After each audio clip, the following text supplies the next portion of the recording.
Weavers, welcome to Heena's cookbook. So ఈరోజు మనం చేయబోయే స్పెషల్ ఐటెం టొమాటో పప్పు అండి. సో దానికి కావాల్సిన పదార్థాలు చూసేద్దాము.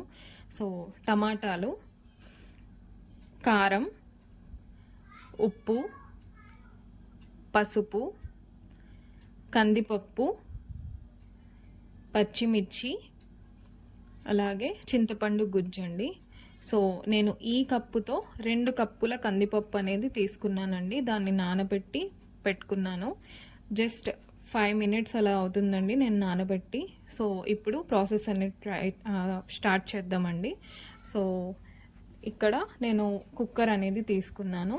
సో ఇప్పుడు కుక్కర్లో మనం నానబెట్టి పెట్టుకున్న కందిపప్పు ఏదైతే ఉందో ఆ కందిపప్పుని మనం ఇక్కడ యాడ్ చేసుకుందామండి. సో నేను చూపించిన కప్పుతో 2 కప్పుల కందిపప్పుకి నేను ఇక్కడ 1/2 కిలో టమాటాలు అనేవి తీసుకున్నానండి. సో మీరు ఎన్ని అయితే వేసుకుంటున్నారో దానికి తగ్గట్టు మీరు అడ్జస్ట్ చేసుకొని వేసుకోండి. సో 1/2 కిలో టమాటాలకి నేను 2 కప్పుల పప్పు అనేది వేసుకున్నాను. సో టమాటాలు వేసుకున్నాక ఇప్పుడు మనం అందులో పచ్చిమిర్చి అనేవి యాడ్ చేసాము. సో దాని తర్వాత మనం ఇక్కడ కారం అనేది యాడ్ చేస్తున్నామండి. కారం అనేది ఆప్షనల్ అండి, కొంతమందికి నచ్చదు. సో మీరు కారం అనేది యాడ్ చేయకపోయినా పర్లేదండి, అది మీ ఇష్టం. సో తర్వాత మనం పసుపు అనేది యాడ్ చేసుకుంటున్నామండి.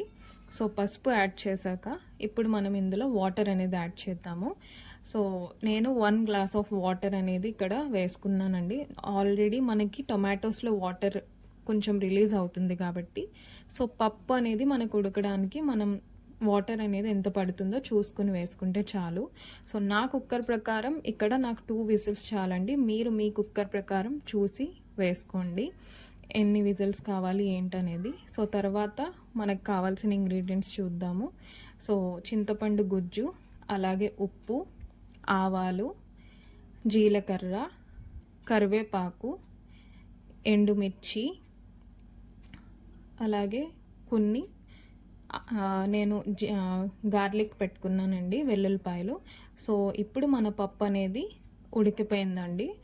సో ఉడికిపోయాక నేను జస్ట్ కొంచెం దాన్ని అలా కొంచెం మెత్తగా చేసుకోవడానికి నేను కదుపుకుంటున్నానండి.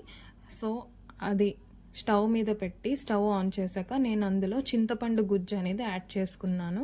సో మీకు టేస్ట్కి తగ్గట్టు మీరు ఎంత పులుపు అయితే తింటారో దానికి తగ్గట్టు మీరు చింతపండు పులుపు అనేది ఇక్కడ యాడ్ చేసుకోండి. తర్వాత మనం ఉప్పు అనేది ముందు యాడ్ చేయలేదు కదండి. సో ఉప్పు అనేది టేస్ట్కి సరిపడినంత ఉప్పు మీరు కూడా ఇక్కడ యాడ్ చేసుకోండి. సో తర్వాత మనం స్టవ్ మీద ఒక పాన్ తీసుకొని అందులో ఆయిల్ అనేది యాడ్ చేసుకోవాలి. సో ఇప్పుడు మనం మన పప్పుకి తాలింపు అనేది వేసుకుంటున్నామండి. సో ఈ ఆయిల్లో మనం ఇప్పుడు ఫస్ట్ ఆవాలు అనేవి యాడ్ చేస్తున్నాము. సో ఇక్కడ నేను 1 టీ స్పూన్ ఆవాలు అనేవి వేసుకున్నానండి. సో ఆవాలు కొంచెం నూనెలో కాగుతున్నప్పుడు ఇప్పుడు మనం అందులో జీలకర్ర అనేవి యాడ్ చేసుకోవాలి. సో ఆవాలు జీలకర్ర అందులో వేసాక ఇప్పుడు మనం ఇందులో వెల్లుల్లిపాయలు అనేవి యాడ్ చేస్తున్నాము. సో నేను ఇక్కడ 8 వెల్లుల్లిపాయలు ఇది అనేవి తీసుకున్నానండి, క్లోవ్స్ అనేవి. సో మీకు ఇంకా ఎక్కువ వేసుకోవడం ఇష్టమైతే మీరు వేసుకోవచ్చండి, ప్రాబ్లం ఏమి లేదు. సో దాని తర్వాత మనం ఇక్కడ ఎండుమిరపకాయలు అనేవి వేసామండి. సో ఎండుమిరపకాయలు కూడా మీకు స్పైసీగా ఎక్కువ ఇష్టమైతే మీరు ఇంకా యాడ్ చేసుకోవచ్చు. నేను ఇక్కడ 4 ఎండుమిరపకాయలు హాఫ్ కట్ చేసి నేను ఇక్కడ వేసుకున్నానండి. టొమాటో పప్పు అనేది నాకు చాలా చాలా స్పెషల్ అండి, ఎందుకంటే ఇది మా హస్బెండ్కి చాలా చాలా ఫేవరెట్ డిష్. మా హస్బెండ్కి రోజు టమాటో పప్పు వేసేసి దానిలో కాంబినేషన్ చికెన్ ఫ్రై ఉంటే చాలు, రోజు తినమన్నా మా వారు హ్యాపీగా తినేస్తారు. సో నాకు ఇది చాలా చాలా స్పెషల్ డిష్, మెయిన్లీ మా హస్బెండ్కి చాలా ఇష్టమైన డిష్ కాబట్టి సో మీరు కూడా ట్రై చేయండి.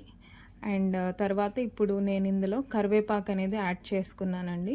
సో కరివేపాకు యాడ్ చేసుకున్న తర్వాత మన తాలింపుకు వేయాల్సిన దినుసులన్నీ కంప్లీట్ అయిపోయాయండి. సో ఇప్పుడు మనం పప్పు ఏదైతే పక్కకి పెట్టుకున్నామో కుక్ చేసి, సో ఆ పప్పు అనేది మనం ఈ తాలింపులో యాడ్ చేసేద్దామండి. సో పప్పు అనేది తాలింపులో యాడ్ చేశాక జస్ట్ ఒక్కసారి అలా స్టవ్ మీద పెట్టి మనం స్టవ్ అనేది ఆఫ్ చేసేయచ్చండి. మన టొమాటో పప్పు అనేది వేడి వేడిగా రుచికరంగా చాలా రెడీ అయిపోయిందండి. చాలా బాగుంటుంది, మీరు కూడా ట్రై చేయండి. Thank you.